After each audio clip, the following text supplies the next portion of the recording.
Ang binibilang lang din namin, palusot lang din na yun no, ng Marcos administration.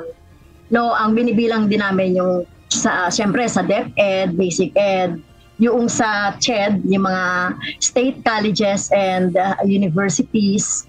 No, yun lang din yung binibilang natin. Kung si House Deputy Minority Leader, ACT Teachers Party List Representative Franz Castro ang tatanungin, hindi dapat ibilang sa sektor ng edukasyon ang mga institusyon na nakapaloob o nakaugnay sa Department of the Interior and Local Government at Department of National Defense sa pinirmahang Fiscal Year 2025 General Appropriations Act o GAA.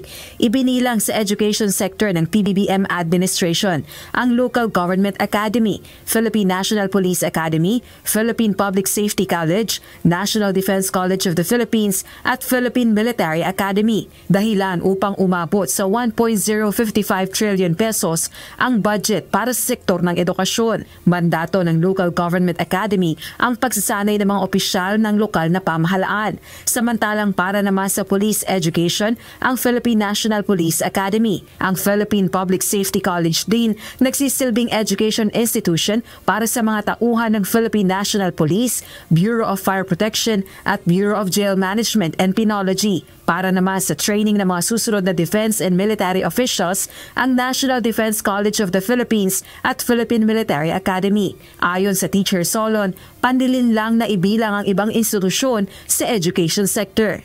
Medyo nakakaloko kasi yung sinasabi kasi na kumbaga priority, pero ano ba talaga yung talagang pangangailangan?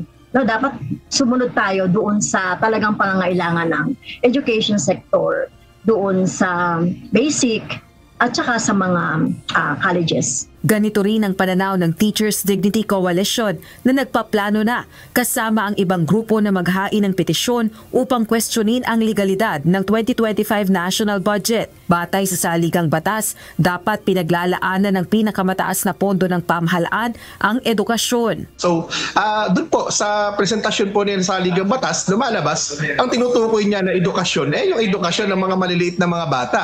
No? Dahil hindi ito tungkol sa education para sa military, education para sa police, education para sa local government. Kapwa naniniwala sina Congresswoman Castro at Teachers Dignity Coalition Chairperson Basas na sa 2025 national budget, binigyan ng prioridad ng gobyerno ang mga politiko lalo na't isang election year ang 2025. Anila, pakitang tao ang pagveto ni PBBM ng 26 billion pesos na pondo sa Department of Public Works and Highways para sa taong ito.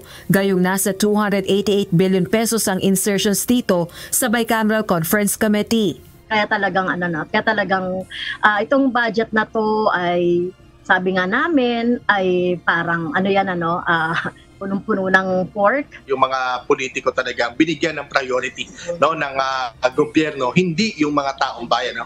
So asahan po natin na ito isasalubungin ng protesta, sasalubungin ito nung pag-question hanggang sa legalidad dito sa Korte Suprema. Panawagan din ng mga ito sa publiko sa paparating na halalan. Huwag nang iboto ang mga traditional politician na nagbibigay ng panandaliang lunas sa gutom sa pamamagitan ng karampot na ayuda. Rosa Licoz, UNTV News and Rescue.